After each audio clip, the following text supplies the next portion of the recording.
लाल किल्ल्याच्या धमाक्यानंतर मुंबईहून वाराणसीला जाणाऱ्या महानगरी एक्सप्रेसमध्ये बॉम्ब ठेवण्याची धमकी मिळाली।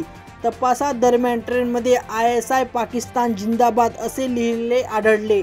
ट्रेनमधून कोणतेही स्फोटक पदार्थ सापडले नाही। भाजपने BMC निवडणुकीचा बिगुल वाजवला। मुख्यमंत्री फडणवीस यांनी भाजपला नंबर 1 बनवण्याचे आवाहन केले। महायुतीचा विजय सुनिश्चित करण्यावर भर देत चंद्रशेखर बावनकुळे निवडणुकीचे प्रभारी बनले।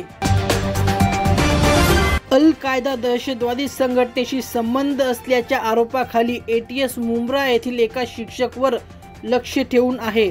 ठाणे आणि कुर्ला येथील छापे तपास यंत्रणा इब्राहिम अबिदी नावाच्या शिक्षकाचा शोध घेत आहे।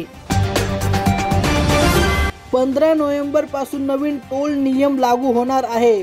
फास्टॅग नसलेल्या वाहनांना दुप्पट टोल भरावा लागेल, परंतु UPI वापरून केलेल्या पेमेंटवर फक्त 1.25 पट शुल्क आकारले जाईल। डिजिटल पेमेंटला प्रोत्साहन दिले जाईल।